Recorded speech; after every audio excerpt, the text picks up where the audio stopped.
Hello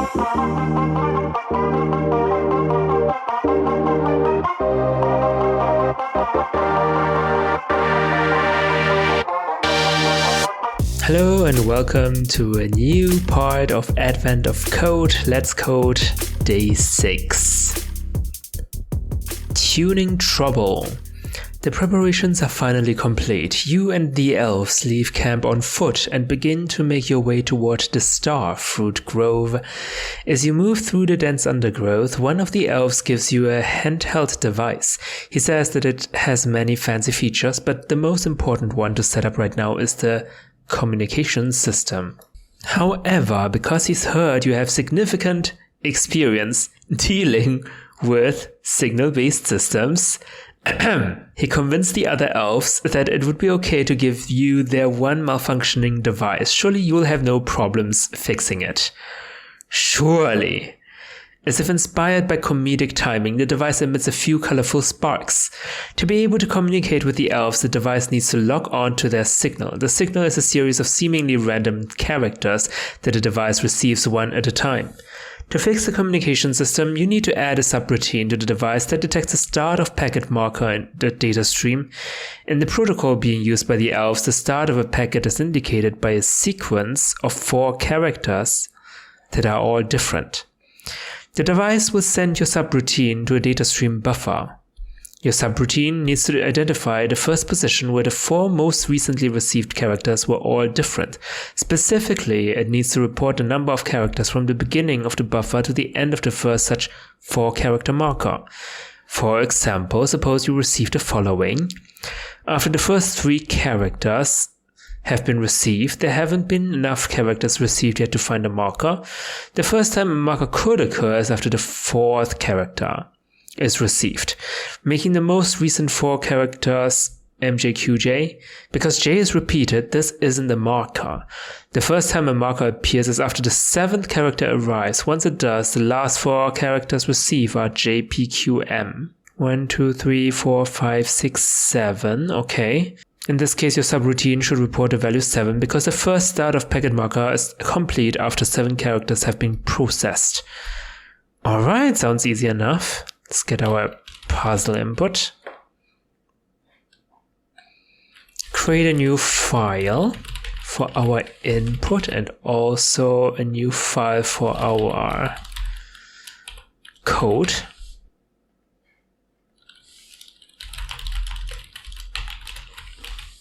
Let's copy the code like this, our input file, and also write a test.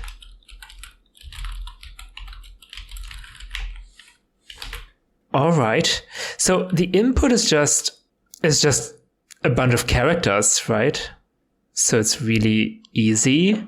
I guess I'll make it a iterator. Let characters equals input.characters, and then we just need to work with this iterator, right? So we need to find the first occurrence of 4 characters where all of the characters are distinct from each other. I could just write a for loop, right? It's really not that difficult. Okay, let's make it a challenge. Let's not put this into a vec, into a list. Let's write an iterator which will return like 4 characters at a time. I think there's already a helper function like that, namely chunks, array chunks, right? But this is nightly only, so I can't use it. So how about we write our own iterator for that, huh? Let's call it the chunk iterator. The chunk iterator. We will have an iterator right here. Shall we own the iterator? I guess we could own the iterator. And then we also want the number of items. Let's call it n. Let's make it as u size. So let's implement the iterator trait for chunk iterator, where I is an iterator itself. Let's get the missing members here in here. The item type would be a vec of the item type of our inner iterator. And I suppose I need a buffer. Let's call it buffer, which houses a vec I item. Okay, then we need to constrain it in here already. Probably want to have like a constructor.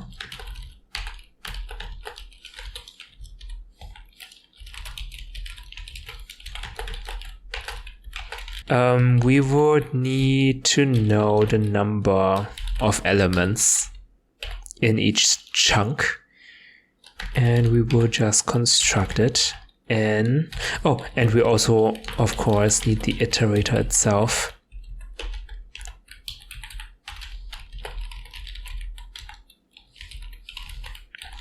The buffer would be empty.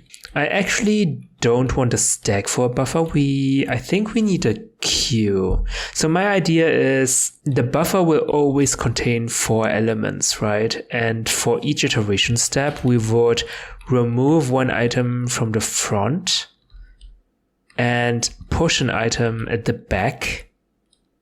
So it's a queue actually. Let's make it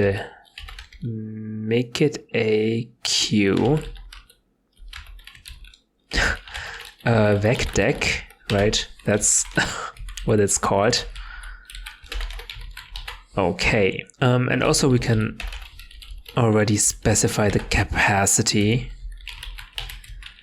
So if self.buffer.length is smaller than n, we would just fill it up. For that, we will access the iterator and take enough items for n, for our queue to have n elements, so n minus self.buffer.length, and we will have to append it to our buffer. Append. No, not append, extend. Yeah, extends a collection with the contents of an iterator, which is exactly what we want. We will have an iterator here and let it extend buffer.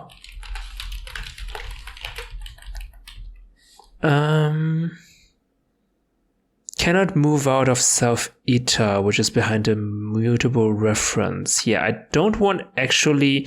Okay, take is actually like moving the iterator, consuming the iterator itself, and I don't actually want that. And thankfully, we can simply use the take method on a mutable reference of an iterator, because a mutable reference of an iterator is still an iterator, and then we can just take it. So we don't need to consume the iterator. And the iterator itself will, of course, advance. All right, so with this, I can always make sure that our buffer has n elements in it. And yeah, if that's it, then we can also return. So if we're in this if condition, it means this must be the first time we're executing this. So if it's the first time, we can simply return the buffer instead.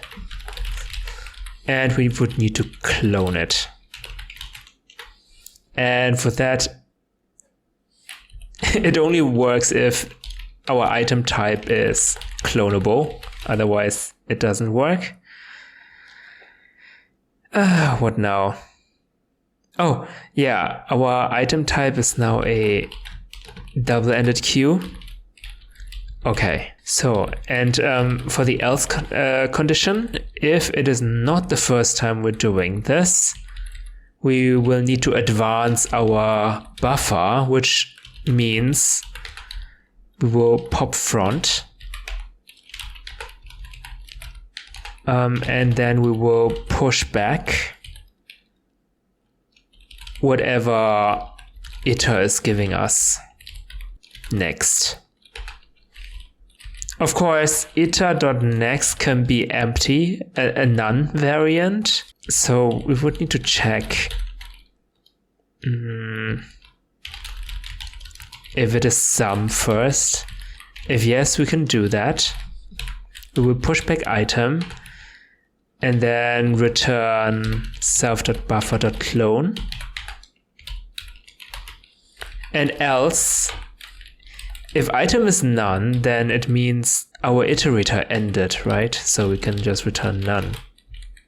Yeah, we have to return these as values. Okay, so we have our characters, and let's create a chunk iterator from that. Chunks equals chunk iterator new, and we're going for size 4 chars, and we have a chunk iterator. All right, and then we would need to, and then we can find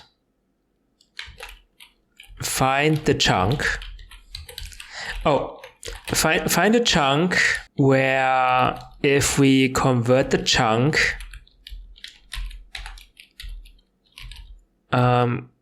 into a set, hash set, if we convert it into the hash set and query the length, if it is 4, then we have 4 distinct characters, and that's exactly what we want to find. And we need to get the index for it. So let's enumerate this so we can get the index I. Isn't there a method to get me the index? Position, yes. Position. We want the index of the chunk, which collected into a hash set yields 4 characters. So all characters are distinct. So we want to position the index of that. And then, but the index is not exactly what we want, right? So RDZR has index 0. DZRD has index 1. But for the puzzle solution, we need to count this as a 4. Because already 4 characters are in there. So we need to actually add 4 to the result.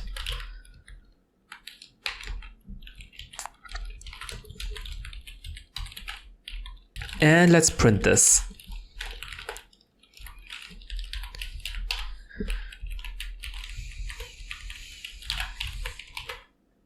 And we have to unwrap.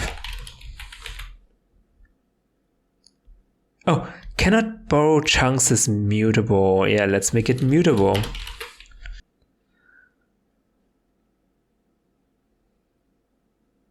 And we have 1702. Is this correct? It is! Continue to part 2. Your device's communication system is correctly detecting packets, but still isn't working. It looks like it also needs to look for messages. A start of message marker is just like a start of packet marker, except it consists of 14 distinct characters rather than 4. Alright, that's easy. We already written all the code actually for it. And it's already generic enough. So let's change it to 14 instead of 4. And of course we need to put 14 here as well. Oh, was it 14? Yeah, 14. All right. 3,549. That's not the right answer. Wait, what? Wait, what? Wait, what? Okay.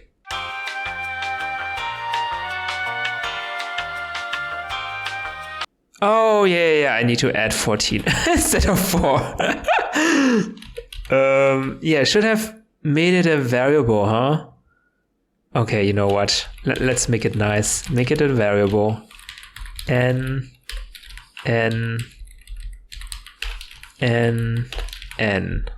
Okay. Now we just need to replace n with 14. 3,559. Okay. That was easy. That was very easy. Okay, it's an easy one. Let's go to day 7 then. No space left on device. You can hear birds chirping and raindrops hitting leaves as the expedition proceeds. Occasionally, you can even hear much louder sounds in the distance. How big do the animals get out here anyway? The device the elves gave you has problems with more than just its communication system. You try to run a system update. System update? -- please? -- pretty please with sugar on top? No space left on device. Perhaps you can delete some files to make some space for the update. You browse around the file system to assess the situation and save the resulting terminal output. Your puzzle input, for example. Oh my goodness. Okay. We're changing directories. We're listing all the items in a directory. Okay. The file system consists of a tree of files, plain data, and directories, which can contain other directories or files. The outermost directory is called root. You can navigate around the file system, moving into or out of directories and listing the contents of the directory you're currently in. Within the terminal output, lines that begin with a $, are commands you executed, very much like some modern computers. CD means change directory. This changes which directory is the current directory, but the specific result depends on the argument. CDX moves in one level. CD ... moves out one level. Yeah, that's sure. CD root / switches the current directory to the outermost directory /. ls means list. It prints out all of the files and directories immediately contained by the current directory. 123 abc means that the current directory contains a file named abc with size 123. Dir xyz means that the current directory contains a directory named xyz. So we need to parse the puzzle input, the commands, into a tree-like data structure. Here there are 4 directories. These directories also contain files of various sizes. Since the disk is full, your first step should probably be to find directories that are good candidates for deletion. To do this, you need to determine the total size of each directory. The total size of a directory is the sum of the sizes of the files it contains directly or indirectly. The total sizes of the directories above can be found as follows. Okay, I think we already know how this works. Find all the directories with a total size of at most 100,000. What is the sum of the total sizes of those directories?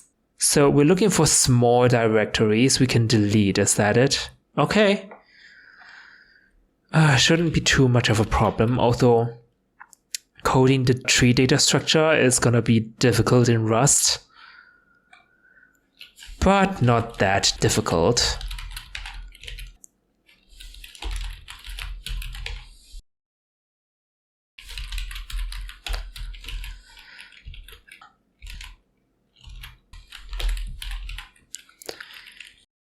Okay, so first of all, I think I would like to have a tree data structure. And the reason why it's so difficult in Rust is because Rust has an ownership system, which means all of the objects have exactly one owner. And I mean, like theoretically, it should not be a problem. Like assume this is the root and we have children. Then we can say the root owns A and B. And if we have children underneath that,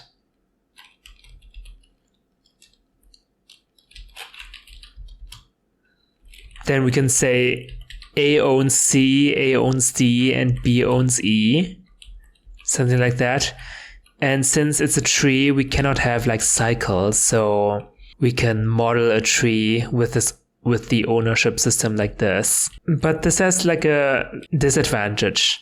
So if you have access to C and you want to query the parent of C, then you cannot get to A anymore. In a quote-unquote normal other programming language, you could have a reference from C to A again, and you can have a reference from A to C. But in Rust, this is because of the ownership system, it's not that straightforward.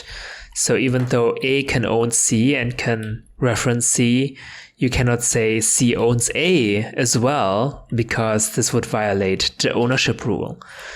To work around this, we could use a reference counted system using the RC struct. So this will make it so that one object can have multiple owners. It's a shared ownership system, and only if all the owners are dropped, the object itself will be dropped.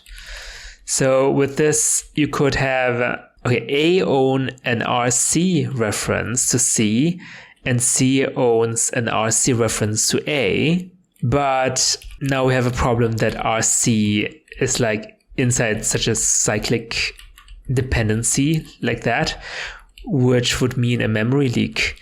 So even if A and C both are getting freed, the reference count will never get down to 0 because it's a cyclic dependency. And to get around this, you could say A owns an RC reference to C, but C only owns a weak reference to A. That is also possible, and weak references do not contribute to the reference count in the end, so that would be fine. But then you would have the problem that everything that is stored inside a reference counted pointer is immutable by default, so you cannot actually mutate the items.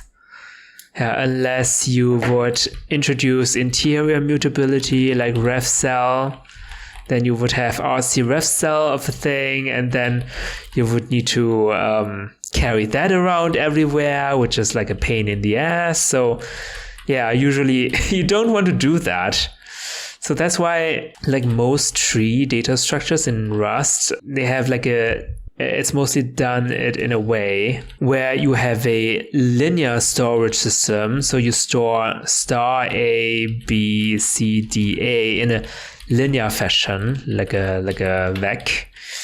And then you would also store the children in a map. So for the root node, you will store as values A, B. And for A, you would store C, D. And for B, you would store E. We would also have a map of the parents as well.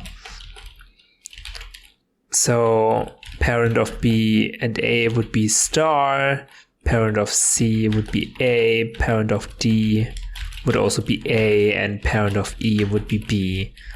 Something like that. Like creating a data structure, like a tree data structure with this representation is something I would like to code for this puzzle. Let's do it then. Let's call it tree. Tree. We'll have a generic type. Yeah, as discussed, let's store it in a vec in a linear fashion, the nodes. And also we will have a hash map of the children, which would be then an index. Like every node can be accessed from an index. And we have a list of indices which represent the children, and parents, which would be a hash map of usize and option usize. Actually, if it's the root element, we can also not put it into the parents hash map, so we don't even need an option here. All right, let's implement some functions, methods on our tree. First and foremost, we would need a constructor. which we would simply derive default, I suppose, and we will return default. Oh. A trait bound T default was not satisfied. Actually, we don't need T to be default. Okay, you know what? We don't derive default. Let's just write it like this. Default.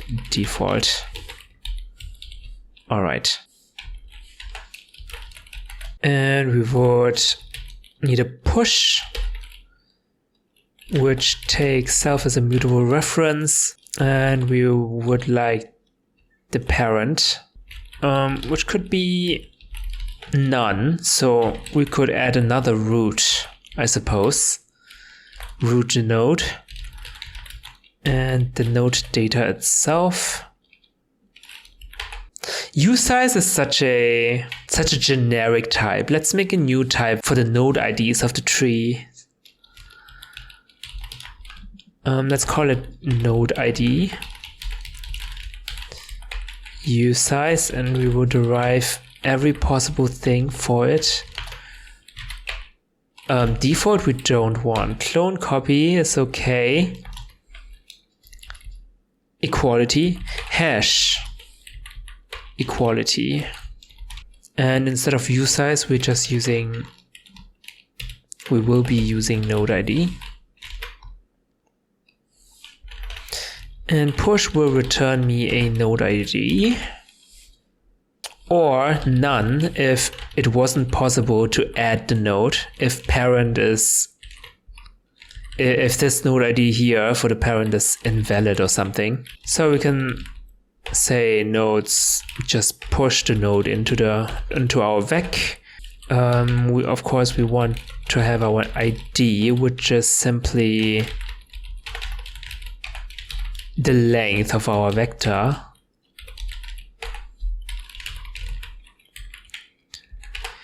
And then we will return some ID.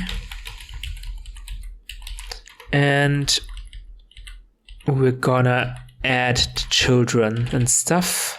Now hold on, maybe we should write a get function first. Get self, and then we would take a node ID.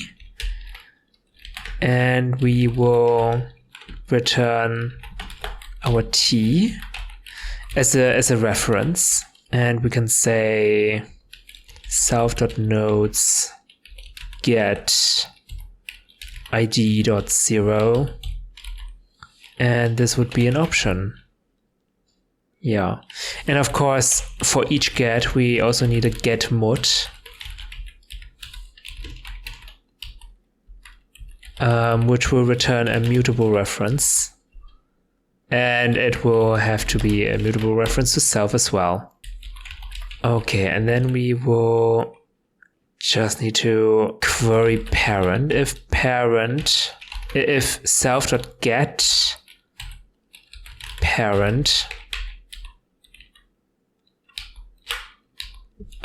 is none, we just return none directly. Of course, if parent is none, then it's fine.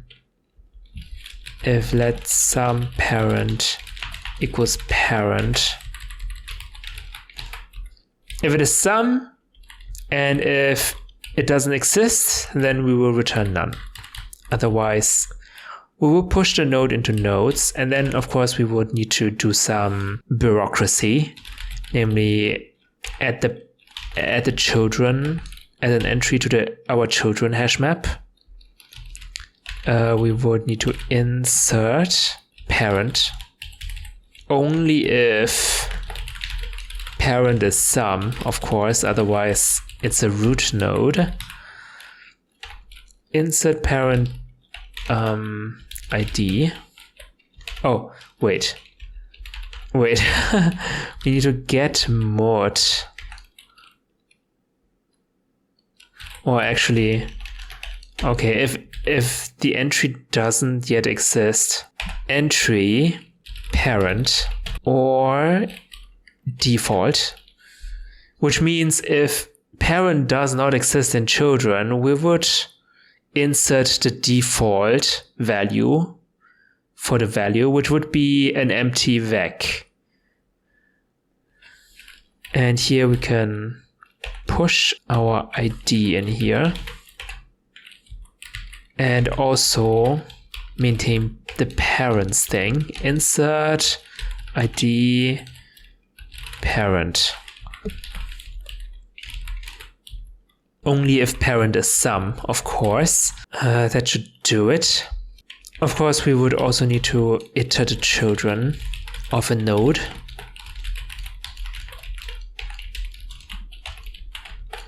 We will return an option of an iterator node ID, where we'll just children get ID and map it into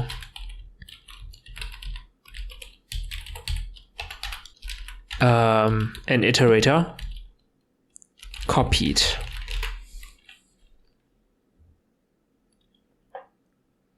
And impl iterator captures lifetime that does not appear in bounds. Okay, yeah, which means we would need to capture the lifetime like this. Do we want to return node ID? So do I want to directly return T? I guess with the node ID I can get T, but if I get T, I don't get the node ID, so node ID is more generic. Let's do it like that, and let's remove the option thing. If node ID doesn't exist, let's just return an empty iterator, and for that we can turn the option into an iterator with into iter and then flat map. All right. What this does not support is deleting, but that is fine. We have a tree data structure. And the second part is we need to parse all of this. Okay. Let's make the test function. And what does T look like for this is the question, huh? T is our directory or a file. No, it's actually a directory. T is the directory. Let's create a struct directory. What does directory look like? We have files, which is a list of files. Okay, let's create a struct for file as well. And we have a name, right? A name. Let's avoid any lifetime complications and use an owned string right here. So, and what is a file? A file is actually also a string and a size, which is, let's make it usize. Actually, this does not need to be a usize. Let's make it u64. So we have a tree of directories, and directories are a list of files which have a size. And then let's create our file system, which is a tree of directory, new. And now we need to parse the input. And for that, instead of writing this into part one, I think let's create a new function called parse input, which gets input as a string slice, and it will return me a tree of directories. Let result equals a new tree, and we can just return the result. And we would need to iterate over all the lines. For line in input.lines, we would do something, and we would need a state variable, which is the current directory, which is a string. Or actually, make the current directory like a vec, like a stack. We actually need a stack. So current directory is a stack, and the items inside the stack would be just the directory names, which leads to current directory. I think this makes sense.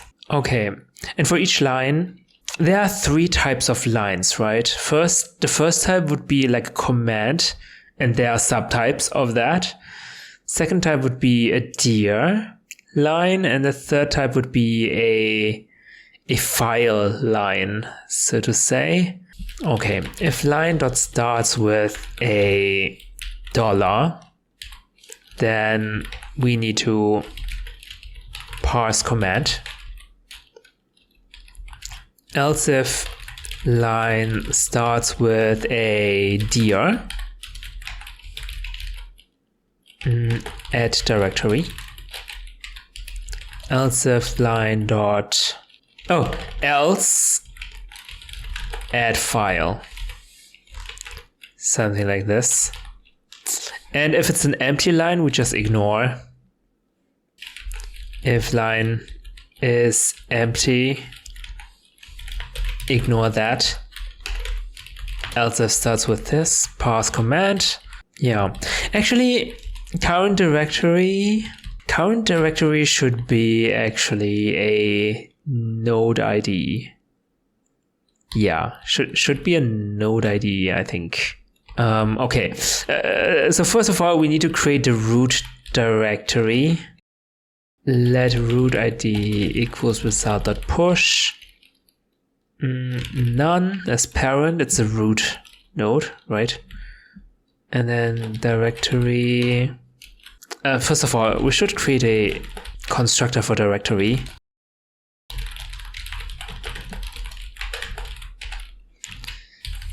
And we would take the name, which is a string,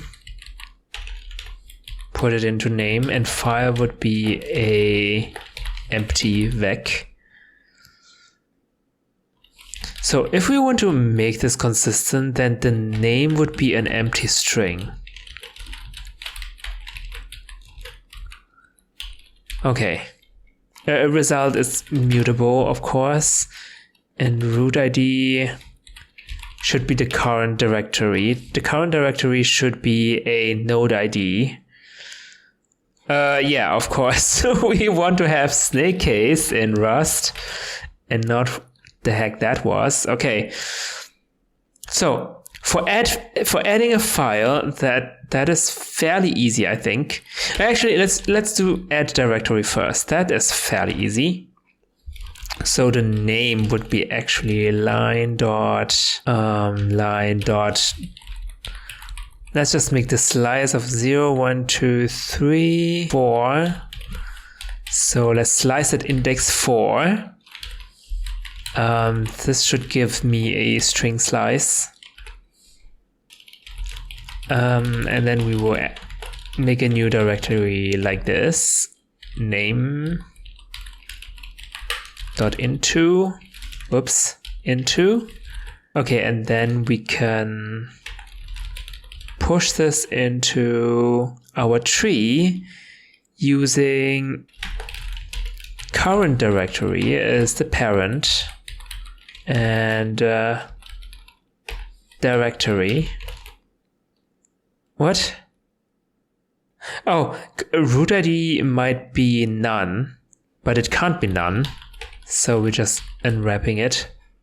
So current directory is now a node ID, which I can put it into here. All right, that's fairly easy. Adding a file is a little bit more complicated because we need to parse the number in front, but it shouldn't be a problem. Let's create tokens by splitting it at the white space. The file name cannot contain white spaces, right? Yeah, I don't think that is possible. So we have tokens, then let size equal tokens next, let name equals tokens next.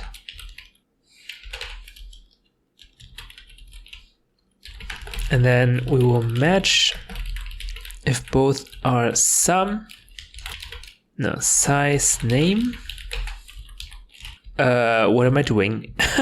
If let, no, that's correct. Size is a string slice, name is a string slice. Okay, we also want to convert size directly into a U64.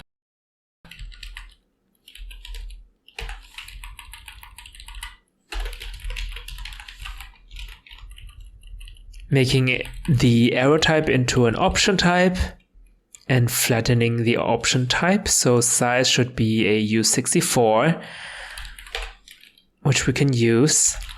The file would be then, let's add a constructor to our file struct.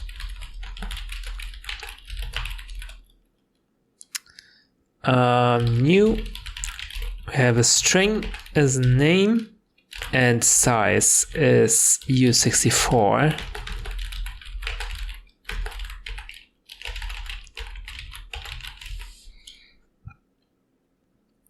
That should suffice. We have name as a string slice. We need to convert it into a own string, and that should be it. And we need to add this file into the current directory, which involves getMod of our current directory. We get an option if let some directory equals this, then we can say directory.files.push file. So there are a lot of ifs here. So what happens is this: if any of these fail, so if the parsing fails or the token splitting fails, which means size or name would be a none, then we would just ignore it completely. I mean, to make it correct, we would need to add some kind of error handling, but I think we don't need to do it. Like, seriously, we really don't need to do it for this one, okay? We did it last time, okay? So please. And the most difficult part is now parsing the commands. Well, maybe not the most difficult, but it's pretty difficult, I think. So if it's ls, I think we can just ignore list completely, right? Okay, first of all, we would also need to get the tokens, split it white space. Actually, we can already slice it from index 2, split ASCII white space, yes. And then the name of the command would be tokens next. So that's the name, and then we have an argument for CD. Okay, let's call it arg1 equals tokens next. We would just need to if let some command some arg1 equals command arg1. Oops, 1 equals sign. Command is a string slice, arg1 is a string slice. This will automatically not apply to ls because ls has no argument. Right, so whenever we have a command in arg1, it has to be a cd, but let's check it anyway. If command equals cd, otherwise we just don't care. And either cd is like a directory name, or it's like a double dot, or it's the root. So if arg1 equals the root, then current directory should be equal to root ID. Else if arg1 equals dot dot, then we would need to get the parent of the current directory, which means result dot Oh, we actually do not have a getParent method in our tree. So let's add this real quick. Public function parent self ID. And we will get an option node ID. We just query our parents hash map, get ID, and that's it. Is it not it? Oh, and then we will getting a reference of node ID, but we can just say copied. So result.parent of current directory. So current directory equals result.parent.current directory, which is an option. We can unwrap it. Unwrap or root ID, let's say. That should work. Else, arg1 is like a directory name. Does dir always happen before we navigate into a subdirectory? Is now the question. Before we move into a subdirectory, do we always query ls?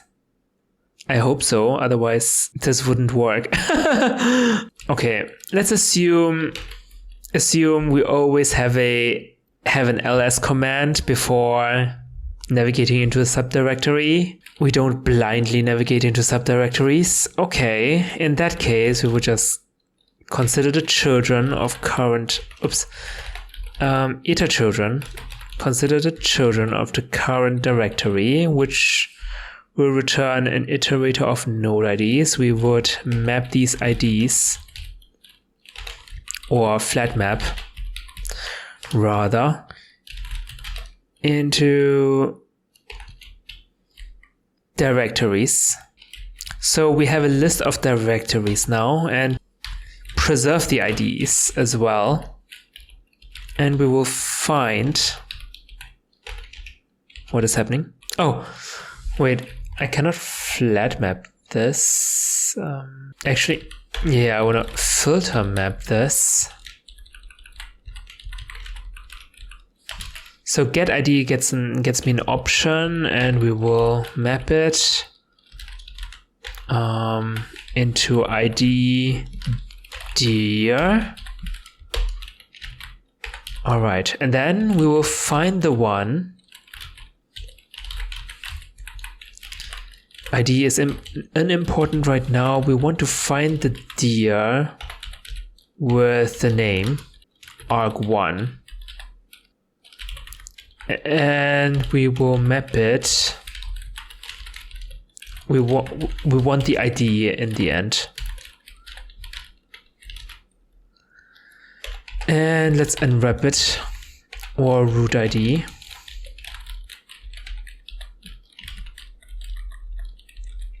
And assign it to current dir. Okay, we will get the children, find out which of the children has the name we're looking for, get the ID, and assign it to current directory. Okay. Maybe this will work. Let's derive debug on everything.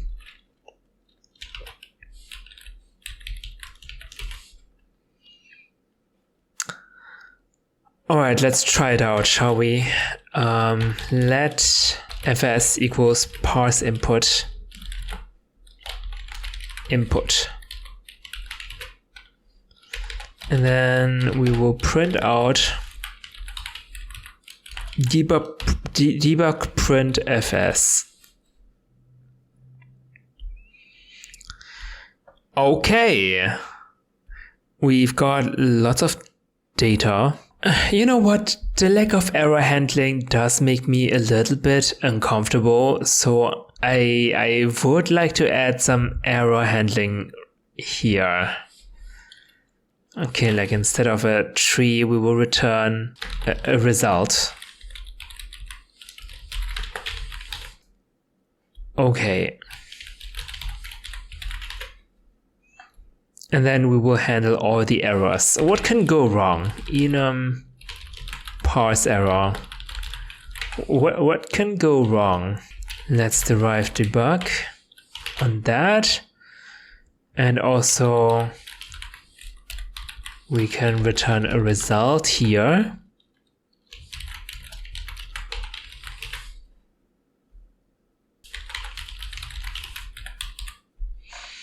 Here we go. If we do not match command and arg1, we just ignore it, which should happen, for example, for ls.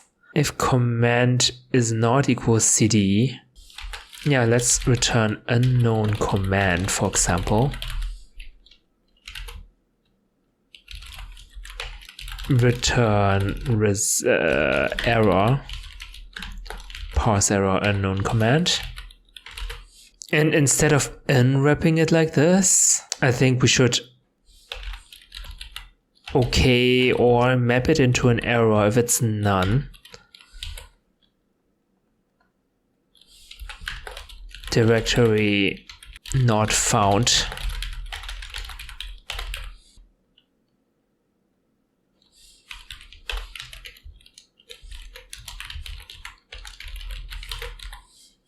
And then we will propagate the error.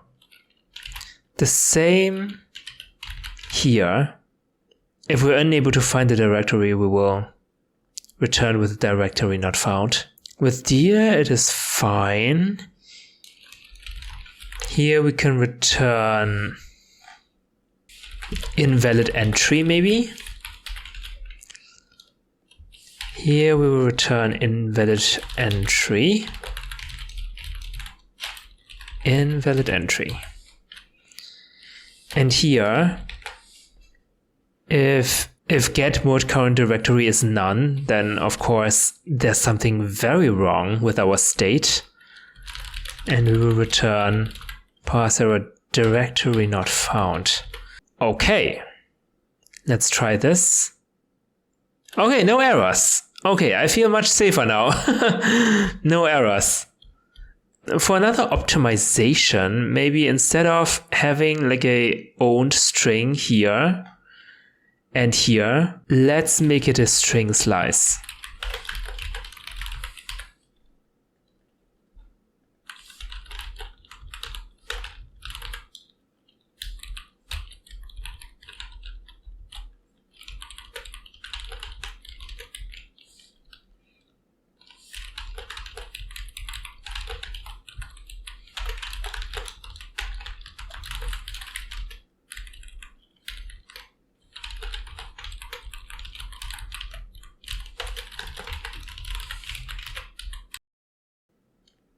And we will just remove that. It's now a string slice. We don't need into anymore. And just to make it clear, directory is now dependent on a lifetime, which is tied to the same lifetime as our input. Okay, let's try it again. Seems it's working. All right, so one huge chunk of that is now done. So what do we actually need to do? Okay, we need a function that will return the total size of a directory. So let's implement a method on tree, but a not so generic method on tree, because we want to implement some methods for the tree, the variant of tree specifically that has a directory as a node. And then we can ask for a total size, would return a U64 or an option of U64 rather. We would take a reference to self and a node ID, which is the directory, which is also the ID, I guess. And for that, we will get the directory object first, map it, and we would add the files first. So dir.files.add iter.map. We have a file and we will get the file size and we will sum it up into a U64. And then we will add this. We have files size. And then we would need to iter over all directories. So we have to iter children over ID and then map, let's call it sub ID. We will recursively call total size, self.total size of our sub ID, which will give me an option of U64. So let's filter map on that, and which gives me an iterator over U64s, which we will sum it up as well as U64s. And last but not least, we will add file sizes, file size, and return that. That should do it. That's the total size method. This is basically a depth first search inside the graph. And we would need to calculate the total size of each directory. Each directory, including the subdirectories, I guess, right? Okay, good thing we already have all the nodes in the list already. We just need to get them. For that purpose, let's add a new method called iterNodes. Self, and we will return an iterator over node ID. And this is simply nodes.iter. Then this means we just iterate from 0 to self.nodes.length, and we map our indices into node IDs. And that's it. All right, so we will iter nodes, filter map, we get IDs, and then we say total size of that IDs, which gives us an option of U64, which will be filtered out. So we get an iterator of U64, and we will filter sizes that are below 100,000, right? And then sum it up.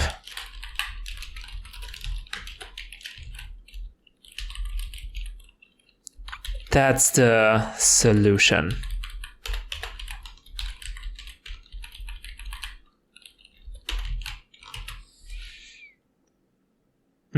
Size. Okay, 100. Smaller than 100,000 or less or equal than? At most. At most means less or equal, right? I think so. Okay, fingers crossed. Okay. Is that correct? Yes. Phew. Now you're ready to choose a directory to delete. Oh no, the single thing that I have not implemented. The total disk space available to the file system is 70 million. To run the update, you need unused space of at least 30 million. You need to find a directory you can delete that will free up enough space to run the update. In the example above, the total size of the outermost directory is okay, and thus the total amount of used space. Okay, this means that the size of the unused space must currently be, which isn't quite the 30 million required. Therefore, the update still requires a directory with total size of at least to be deleted. To achieve this, you have the following options. Delete directory E, A, D, or root. Directories E and A are both too small. Deleting them would not free up enough space. However, directories D and / are both big enough. Between these, choose the smallest D, increasing in-use space by...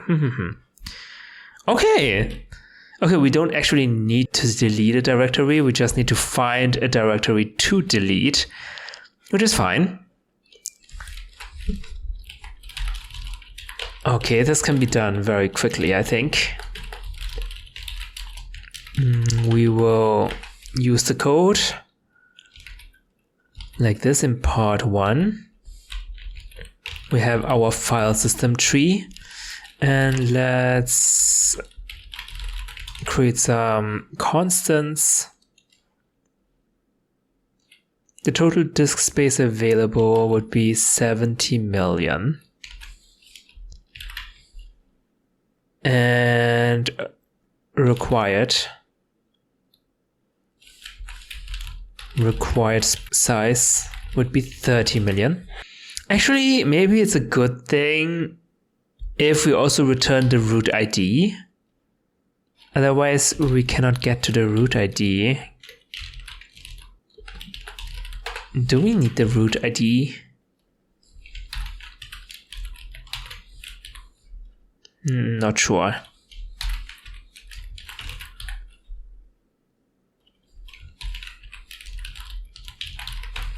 So we get the root ID here. We need to find out, as in the example, how much space we need to free up. Let used size equal fs.total size root ID. Then size to be deleted size would be hold on, we have free size equals total size minus used size, and free size is probably smaller than required size, so we need to required size minus free size is the to be deleted size. What?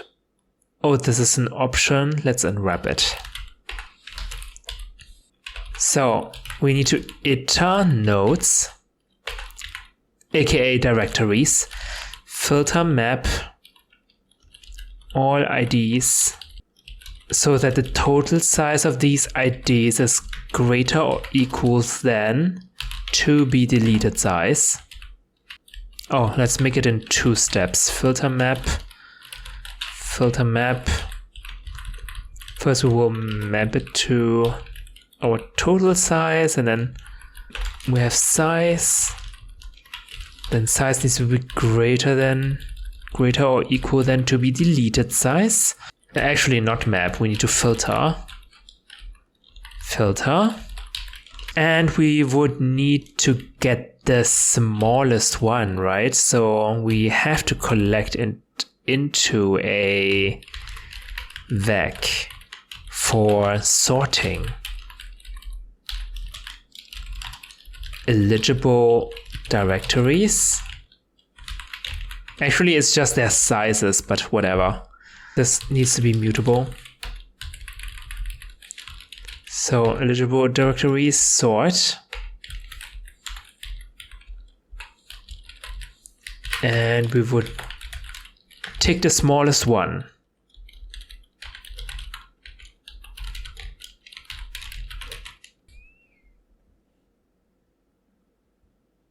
Which is a directory of size 3,842,121. That's quite big. It's bigger than 30 million. Wait, what? Oh, 30 million. This is just 3 million. Okay, never mind. Okay, I got it. Okay, this looks... Actually, we're not seeing much. It's just jungle and a river still. Yeah, okay. I hope you enjoyed this part. Like and subscribe to see more. And see you soon. Bye.